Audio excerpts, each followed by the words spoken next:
Welcome to dial news special debate. Tirumala laddu కల్తీ ఈ పేరు వింటే చాలు అప్పటి నుంచి ఇప్పటి వరకు తెలుగు రాష్ట్రాల్లో, ఇంకా క్లియర్ కట్ గా చెప్పాలంటే ప్రపంచంలో శ్రీవారి భక్తులు ఎక్కడున్నా కూడా ఉలిక్కి పడినటువంటి సందర్భం. అయితే తిరుమల లడ్డూలో కల్తీ జరిగిందా, ముఖ్యంగా జంతువుల కొవ్వు కలిసిందా లేదా అనేటువంటి దానిపై ఏర్పాటు చేసినటువంటి సిట్ తన తుది చార్జ్ షీట్ ను దాఖలు చేసింది అనేటువంటి వార్తలు వస్తున్నటువంటి నేపథ్యంలో అక్కడ జంతు కొవ్వు ఏమి కలవలేదు అని ఒక ప్రాథమికంగా నిర్ధారణ వచ్చినప్పటికీ పామాయిల్ కెమికల్ కలిపినటువంటి ఓ ద్రావకంతో కల్తీ లడ్లు తయారయ్యాయి అనేటువంటిది సిట్ ప్రాథమికంగా చెప్తున్నట్లుగా తెలుస్తోంది. అయితే దీనిపై వైఎస్ఆర్సీపీ, టీడీపీ, జనసేన ఎవరి వాదనలు వాళ్ళు వినిపిస్తున్నటువంటి ఈ నేపథ్యంలో దీనిపై ఇన్ డీటెయిల్ గా ఇన్ డెప్త్ గా డిస్కస్ చేద్దాం. Let's invite YSRCP official state spokesperson Veerasekhar Reddy గారు on to the dial news hot seat with Vijay Sadhu. Sekhar Reddy గారు నమస్తే. నమస్తే విజయన్న. ఈ తిరుమల లడ్డు కల్తీ వ్యవహారం చూసుకుంటే కల్తీ జరిగింది, కల్తీ నెయ్యి, పామాయిల్ కెమికల్ చార్జ్ షీట్ దాఖలు చేసిన సిట్ అని చెప్పి కూటమి అనుకూల మీడియా రాస్తోంది, కూటమి అనుకూల సోషల్ మీడియా కూడా హోరెత్తిస్తోంది. మీ వైపు చూస్తుంటేనేమో మొన్నటి వరకు జంతువుల కొవ్వు అన్నారు, ఇప్పుడు అది కాదని తేలింది, తక్షణమే క్షమాపణ చెప్పండి అంటున్నారు. మీ ఇద్దరిలో ఎవరి వైపు శ్రీవారి భక్తులు నిలబడాలి, ఎవరి వైపు సామాన్యులు వాదన వినిపించాలి? విజయ్ గారు నమస్తే అండి. మీకు అలాగే మన వీక్షకులందరికీ కూడా నమస్కారాలు. సార్, రాజకీయాలు ఒక్కొక్కసారి అంటే మేము యువకులుగా రాజకీయాల్లోకి వచ్చింది వేరే టాస్క్ తో వచ్చాం సార్. బేసికల్ గా మా ప్రాంతాలు వెనుకబడిన ప్రాంతాలు, వాటికి ఏదైనా కొంచెం మంచి చేసుకోవచ్చు అన్న థాట్ తో మేము రావడం జరిగింది. కానీ చంద్రబాబు నాయుడు గారు, పవన్ కళ్యాణ్ నేతృత్వంలో రాజకీయాలు, ఎస్పెషల్లీ నారా లోకేష్ ఎంటర్ అయిన తర్వాత రాజకీయాలు చూస్తుంటే రాజకీయాల మీద ఒకనొక క్షణంలో అసహ్యం వేసే పరిస్థితి వస్తా ఉంది సార్. నాకే కాదు సార్, జంజీ యువకులందరికీ కూడా ఈ రాజకీయాల మీద అసహ్యం వేసే పరిస్థితి వీళ్ళు తీసుకొస్తా ఉన్నారు సార్. ఎందుకంటే రాజకీయాల కోసం మీరు ఏమైనా చేయొచ్చు అధికారం కోసం, కానీ శ్రీవారిని అడ్డు పెట్టుకుని రాజకీయాలు చేయడం మంచిది కాదు సార్. జగన్మోహన్ రెడ్డి గారు మీరు చెప్పినట్టుగా ఆయన క్రిస్టియన్ అయితే అయి ఉండొచ్చండి. ఒకవేళ క్రిస్టియన్ అయినంత మాత్రాన ముఖ్యమంత్రి ఇవ్వకూడదు అని చెప్పి ఏమన్నా రాజ్యాంగంలో రాస్తుందా? లేదు. క్రిస్టియన్ పరిపాలించే మరి ప్రతి అంశంలోనూ జగన్మోహన్ రెడ్డి గారి మతాన్ని తీసుకొచ్చి మాట్లాడతారు తప్పిస్తే జగన్మోహన్ రెడ్డి గారు చేసినటువంటి మంచిని తీసుకొచ్చి మాట్లాడారు సార్. జగన్మోహన్ రెడ్డి గారు స్వతహాగా పుట్టుకతో క్రిస్టియన్ కావచ్చు, కానీ అన్ని మతాలని సమానంగా గౌరవించే నైతికత ఉన్నటువంటి వ్యక్తి ఆయన. ఎందుకంటే నేను ఫక్తు కరడు కట్టినటువంటి హైందవుని, ఫక్తు హైందవుని నేను. సో అది అందరికీ తెలుసు, మీడియా మిత్రులందరికీ కూడా తెలుసు. కానీ తిరుమల లడ్డు గురించి మాట్లాడేటప్పుడు నన్ను కూడా ఒక క్రిస్టియానిటీ ఘాటికి కట్టేస్తారు. అంటే తిరుమల లడ్డు గురించి నిజాలు మాట్లాడితే క్రిస్టియన్ అంటే హైందత్వం, వీటి మీద వీళ్ళెవ్వరూ కూడా నమ్మకాలు ఏమీ లేవు. ఇంత దుర్మార్గం ఉంటుంది సార్. తిరుమల లడ్డులో వీళ్ళ అధికారంలోకి వచ్చిన తర్వాత తిరుమల లడ్డూలో జంతు కొవ్వు కలిసిందా లేదా అనేది వీళ్ళ దగ్గర ప్రాథమికంగా ఆధారాలు ఏమీ లేవు. ఉన్నాయా? లేవు. లేకుండా ఒక ముఖ్యమంత్రి స్థాయి వ్యక్తి కోట్లాది మంది హిందువుల యొక్క ఆరాధ్య దైవమైనటువంటి తిరుమల తిరుపతి వెంకటేశ్వర స్వామి యొక్క పరమ పవిత్రమైనటువంటి ప్రీతిపాత్రమైనటువంటి లడ్డూలో జంతువుల కొవ్వు కలిసింది అనే ఒక తప్పుడు మాట ముఖ్యమంత్రి మాట్లాడొచ్చా? మాట్లాడొచ్చా సార్? ఇది ఎంతమంది హిందువుల యొక్క మనోభావాలకు సంబంధించిన విషయం. దేశవ్యాప్తంగానే కాదు, ప్రపంచవ్యాప్తంగా ఉన్నటువంటి వెంకటేశ్వర స్వామి భక్తులందరూ కూడా ఒక్కసారిగా ఉలిక్కి పడ్డారు. నిజంగానే ఏంటిది, నిజమా? జంతువులకు కలిసిందా? ఎలా కలిసింది అని. సో సెంటిమెంట్, మత విద్వేషాలు రేకొట్టడం కోసం ఆయన చేసినటువంటి ఒక కామెంట్. ముందు బొక్కలో వేయాల్సింది ఆయన్ని. వాస్తవం కాదా సార్? మత విద్వేషాలు రేకొట్టొచ్చా? నువ్వు ఏ ఆధారంతో రేకొట్టావు? రాజ్యాంగబద్ధమైనటువంటి ముఖ్యమంత్రి స్థాయిలో ఉన్నటువంటి నువ్వు రెచ్చగొట్టొచ్చా? వెంటనే డిప్యూటీ సీఎం ఆయన సనాతన హిందూ అని చెప్పుకుంటాడు. అదేంటో సార్, ఆయన ఫుల్ లెఫ్ట్, ఎక్స్ట్రీమ్ లెఫ్ట్ నుంచి ఎక్స్ట్రీమ్ రైట్ కి వచ్చాడు. ఆయన బ్యాప్టిజం తీసుకున్న ఆయన సనాతన అయిపోయాడు సార్. అదేంటో ఆయన మాటలు ఆయనకి పొంతనుండు. వాళ్ళ నానేమో దీపం కుందెంలో సిగరెట్ వెలిగించుకున్నాడని చెప్తాడు, వెంటనే మా ఇంట్లో రామనామ జపం జరుగుతుందని చెప్తాడు, హనుమాన్ భక్తుడని చెబుతాడు. ఏది నిజం? అలాంటి వ్యక్తి కాషాయం ధరించి, నిజమైన హిందూ ఎవరైనా పైనుంచి కింద కడుగుతాడు సార్ మెట్లు, ఈయన కింద నుంచి పైకి కడుగుతాడు. తిరుమలలో కల్తీ జరిగిందని చెప్తాడు. కనకదుర్గ అమ్మవారి యొక్క మెట్లు కడుగుతారు సార్. వెంటనే రెచ్చగొడుతూ ఆయన రెచ్చగొడుతూ ఎక్కడికి పోతారు? తిరుపతికి వెళ్తారు సార్. తిరుపతి వెళ్ళి సనాతని ట్రస్ట్ బోర్డు అని చెప్పేసి ఏకంగా అయోధ్యకి వెళ్ళినటువంటి లడ్డూల్లో కూడా జంతువు కలిసిందని చెప్పారు సార్. ఇది అయోధ్య రామ మందిరం రామాలయం కోసం ఉన్నటువంటి రామ భక్తులను కూడా ఆందోళన పడేసింది సార్.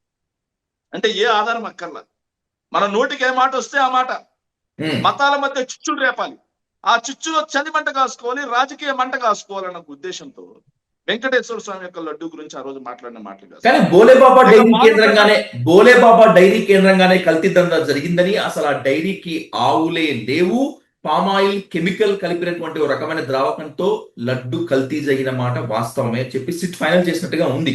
మీరు అన్నట్లు జంతు కొవ్వు లేకపోతే ఆవు కొవ్వు పంది కొవ్వు కలపలేకపోవచ్చు శేఖర్ రెడ్డి గారు, కానీ కల్తీ అయితే జరిగిందిగా, ఒప్పుకుంటారా మీరు దీన్ని? ఒక్క నిమిషం సార్, నేను ఫినిష్ చేసి ఆడికి కూడా వస్తాను.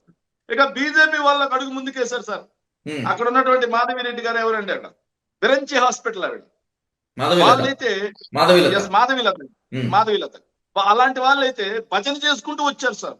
నా వెంకటేశ్వర స్వామికి ఏదో జరిగిపోయిందని చెప్పి గుండెలు బాదుకున్నారు సార్ వీళ్ళంతా. సో ఇట్లా ఈ రకంగా ఎలాంటి ఆధారం లేకుండా ఒక హై స్పీడ్ డ్రామా ఒకటి క్రియేట్ చేశాడు సార్. ఏ సినిమాలోనూ ఉండదు అట్లా.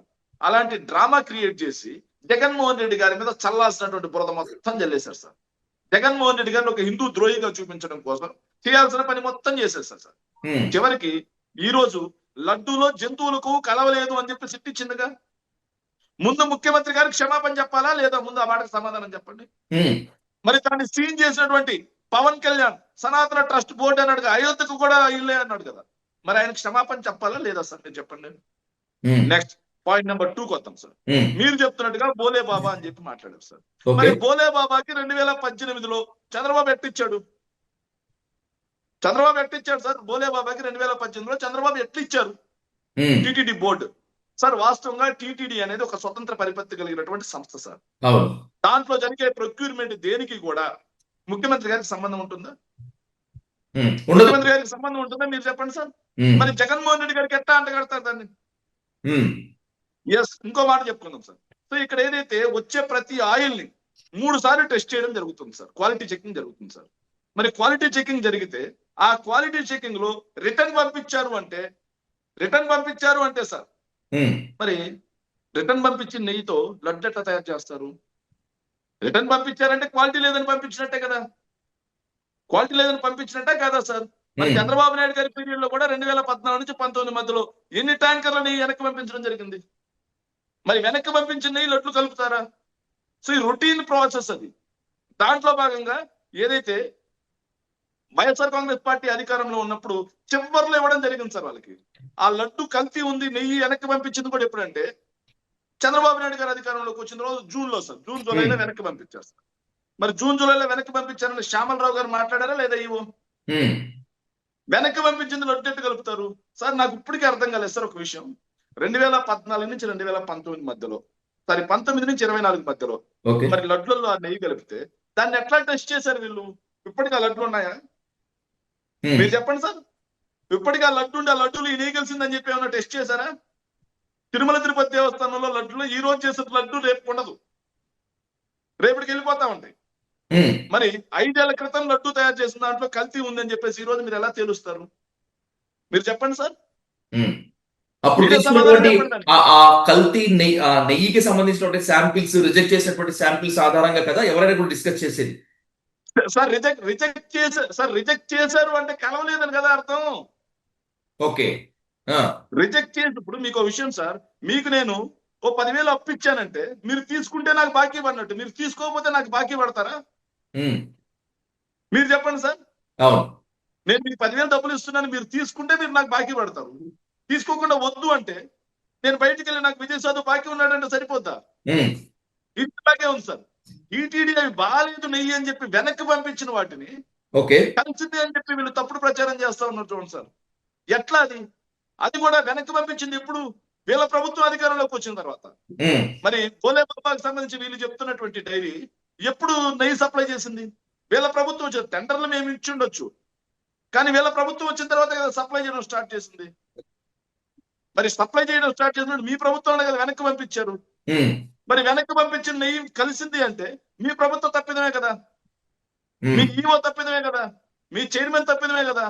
దానికి వైఎస్ఆర్ కాంగ్రెస్ పార్టీకి ఎట్లా చెప్తారు? కానీ మీ హయాంలో జరిగినటువంటి ఈ నెయ్యి సరఫరాల్లో టీటీడీ పెద్దలు అలాగే ప్రభుత్వ పెద్దలు సరఫరాదారులు మొత్తం కుమ్మక్కయి ఇదంతా చేశారని కదా వాళ్ళు చేసినటువంటి ప్రధాన అభియోగం. సార్ ప్రొక్యూర్మెంట్ లో మా నెల్లూరుకి చెందినటువంటి కోవూరు ఎమ్మెల్యే ప్రశాంతి రెడ్డి గారు ఉన్నారు sir. Okay, TTD board member గా. బోర్డు మెంబర్ గానే కాదు, ప్రొక్యూర్మెంట్ కి ఒక టీం ఉంటుంది సార్. ఓకే. ఆ ప్రొక్యూర్మెంట్ టీమ్ లో ఆవిడ మెంబర్ గా ఉన్నారు సార్. ఉమ్, మరి ఆవిడ ఎందుకు అరెస్ట్ చేయలేదు? ఆవిడ తప్పు ఉంటుందా లేదా? పార్థసారథి గారు ఉన్నారు, ఆయన ఎందుకు అరెస్ట్ చేయలేదు? ఎందుకు అరెస్ట్ చేయలేదు సార్? ఓకే. ఉమ్, సో ఇది కేవలం దేవుణ్ణి అడ్డు పెట్టి ఒక పార్టీ మీద, వెంకటేశ్వర స్వామి భుజాల మీద నుంచి తిరుమల లడ్డు అనే పేరుతో వెంకటేశ్వర స్వామి భుజాల మీద తుపాకీ పెట్టి వైఎస్ఆర్ కాంగ్రెస్ పార్టీని కాల్చేయాలి అనే ఒక దురుద్దేశంతో సృష్టించబడింది కల్తీ లడ్డు. సార్ నేను అడుగుతున్నా, సార్ లడ్డు కల్తీ జరిగిందని వీళ్ళు ఇంత బాధపడుతున్నారే, మరి తిరుపతి వెంకటేశ్వర స్వామి యొక్క దర్శనాల దగ్గర 6 మంది తొక్కిసలాట్లు చచ్చిపోతే బాధ కలగలేదు, గోవులు చనిపోతే బాధ కలగల, వెంకటేశ్వర స్వామి ఆలయం పైన లిక్కర్లు దొరికితే బాధ కలగల, మద్యం మత్తులో జనాలు హల్చల్ చేసినా బాధ కలగల, అదేవిధంగా పైన మాంసాహారం తిన్నా బాధ కలగల, సింహాచలంలో గోడ కూల్చి భక్తులు చనిపోయినా బాధ కలగల. ఇవన్నీ వైఎస్ఆర్సీపీ కావాలని చేయించిందని కదా కూటమి నేతల ఆరోపణ. తిరుమలలో మద్యం బాటిల్, ఖాళీ మద్యం బాటిల్, మాంసాహారము and by the same way ఈ సింహాచలంలో మొత్తం అంతా సింహాచలం ప్రసాదంలో నత్త రావటం, ఇదంతా వైఎస్ఆర్సీపీ అనుబంధ సంఘాలు మొత్తం అంతా చేసే అని కదా ఆరోపణ. సార్ ఇంకా వైఎస్ఆర్సీపీకి ఇంకేం పని లేదు సార్, అదే పనిక సార్. వీళ్ళ చేతగానితనాన్ని, చేవలేనితనాన్ని, అసమర్థతని వైఎస్ఆర్ కాంగ్రెస్ పార్టీ మీద రుద్దొద్దు. రామతీర్థంలో రాముడి యొక్క తల నరికేసిన వ్యక్తికి సీఎం రిలీఫ్ ఫండ్ ఇచ్చింది ఎవరండి? వీళ్ళు కాదా? రామతీర్థంలో రాముడి యొక్క తల నరికేసిన వ్యక్తికి ఆ రామతీర్థం చైర్మన్ గా ఉన్నటువంటి వ్యక్తి అశోక్ గజపతి రాజు గారు పక్క నుండి సీఎం రిలీఫ్ ఫండ్ డబ్బులు ఎట్టిచ్చారండి? అంటే రామతీర్థంలో రాముడి తల ఎవరు నరికిచ్చారండి? విద్వేషాలు ఎవరు రేకొట్టారండి? అర్థం కావట్లేదు అక్కడ. అలా వైఎస్ఆర్ కాంగ్రెస్ పార్టీ వాళ్ళు సింహాచలం గోడ ఎవరే కట్టింది? వాళ్ళు కాదా? మరి టోస్ట్ టచ్ చేసింది మరి అడికెళ్ళి ఉన్న వైఎస్ఆర్ కాంగ్రెస్ పార్టీ వాళ్ళు గోడను తోసేసి పడేలా చేశారా? కాచిబుక్కులో వైఎస్ఆర్ కాంగ్రెస్ పార్టీ వాళ్ళు ఏమైనా తొక్కిసలాట చేశారా? లేకపోతే తిరుపతిలో వైఎస్ఆర్ కాంగ్రెస్ పార్టీ వాళ్ళు ఏమైనా తొక్కిసలాట చేపించారా? గోవులు చచ్చిపోవడానికి వైఎస్ఆర్ కాంగ్రెస్ పార్టీ వాళ్ళ కారణం. టీటీడీ బోర్డు లో పనిచేసేటువంటి ఎంప్లాయీస్ పైన కూర్చొని మందు అవుతా ఉంటే వైఎస్ఆర్ కాంగ్రెస్ పార్టీ వాళ్ళే కారణం. కింద అలిపిరి దగ్గర ఏమన్నా సెక్యూరిటీ వాళ్ళు గుడ్డిగాడితో పళ్ళు తోముతా ఉన్నారా? కింద నుంచి ఒక water bottle, plastic water bottle పైకి వెళ్ళాలంటేనే ఆగి పక్కన పడేస్తారే, పైన ప్లాస్టిక్ నిషేధం అని చెప్పి. మరి మందు బాటిల్ వెళ్తా ఉంటే మీరు గుడ్డిగాడితో పళ్ళు తోముతా ఉన్నారా? ఏం చేస్తా ఉన్నారు మీరు? మీ చేతగానితనాన్ని, చేవలేనితనాన్ని, అసమర్థతని వైఎస్ఆర్ కాంగ్రెస్ పార్టీ మీద రుద్దుతా ఉంటే మీరు ఇంకెందుకు అధికారంలో ఉన్నా మాకు చేత కదని చెప్పి దిగిపోండి. రైట్. శేఖర్ రెడ్డి గారు కంక్లూడ్ చేయండి. సిట్ అయితే ఛార్జ్ షీట్ లో ఒక ప్రాథమిక నిర్ధారణకు వచ్చిందని తేలుతుంది, ఇంకా అఫీషియల్ గా మనకు రాలేదు. అది కల్తీ జరిగిందా లేదా, ఒకవేళ కల్తీ జరిగితే అది జంతువుల కొవ్వా కాదా, లేకపోతే వాళ్ళు చెప్తున్నట్లు కెమికల్ కలిపినటువంటి పామ్ ఆయిల్ అనేటువంటిది అది డిసైడ్ చేయాల్సింది సుప్రీంకోర్టు చేత నియమించబడేటువంటి సిట్ అఫీషియల్ గా చెప్పేంత వరకు. సో ఈ వివాదం పైన మీ పార్టీ వాయిస్ కానీ మీ వాయిస్ కానీ చెప్పి కంక్లూడ్ చేయండి. సార్ ఒకటే విషయం సార్, ముందుగా జంతువుల కొవ్వు కలిసింది అని చెప్పి కొవ్వెక్కిన మాటలు మాట్లాడి మత విద్వేషాలు రేకొట్టినటువంటి చంద్రబాబు నాయుడు గారికి, పవన్ కళ్యాణ్ గారికి ఒక్క రోజు కూడా పదవిలో కొనసాగే అర్హత లేదు. ముందుగా వాళ్ళు రిజైన్ చేశారు.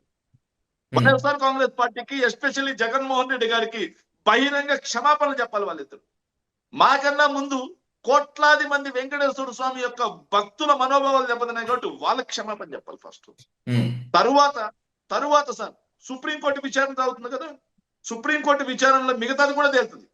ఈ రోజుకైతే జంతువులు కొవ్వు లేదని తేలిపోయింది కదా, మిగతాది కూడా తెలుస్తుంది, నిజాన్ని నిలకడ మీద తెలుస్తుంది. సో దయచేసి మేము చెప్తా ఉన్నాం సార్, వైఎస్ఆర్ కాంగ్రెస్ పార్టీ నుంచి ఒక అధికార ప్రతినిధిగా నేను క్లియర్ గా చెప్తున్నా, చంద్రబాబు నాయుడు గారు దయచేసి వెంకటేశ్వర స్వామి యొక్క ఆగ్రహావేశాలు గురి కావద్దు సార్. వాళ్ళు వెంకటేశ్వర స్వామిని ఎంత రాజకీయంగా వాడతారంటే ఒక చిన్న పాయింట్ చెప్పి ముగిస్తాను సార్. 2005లో తిరుపతి వెంకటేశ్వర స్వామి పైన కొండపైన ఎన్నికలు జరగాలి అని చెప్పి, జరగడానికి వీలు లేదని చెప్పి రాజశేఖర రెడ్డి గారు ఒక మాట మాట్లాడితే జయచంద్ర నాయుడు అనే ఒక వ్యక్తిని తీసుకొచ్చి కోర్టులో కేసు వేయించి వెంకటేశ్వర స్వామి యొక్క 2 కొండలే ఉండేది, 3వ కొండ పరిధిలో లేదు అని చెప్పేసి ఆడ ఎన్నికలు జరగాలి అని చెప్పి జయచంద్ర నాయుడు అనే తెలుగుదేశం పార్టీ అతను కేసు వేస్తే రాజశేఖర రెడ్డి గారు ఏమో 2 కొండలు ఉన్నాయని చెప్పేసి మాట్లాడినట్టుగా ఈ ఎల్లో మీడియాలో కవరింగ్ ఇచ్చారు సార్. తర్వాత రాజశేఖర రెడ్డి గారు 2007లో జీవో నెంబర్ 747 జీవో నెంబర్ 746 తీసుకొచ్చి వెంకటేశ్వర స్వామికి 7 కొండల వెంకటేశ్వర స్వామి అని జీవో తీసుకొచ్చి చట్టబద్ధం చేసింది రాజశేఖర రెడ్డి. తిరుమలతో పాటుగా అన్ని ధార్మిక క్షేత్రాల్లో అన్ని మత ప్రచారాన్ని నిలువరించింది జగన్మోహన్ రెడ్డి గారు, రాజశేఖర రెడ్డి గారు.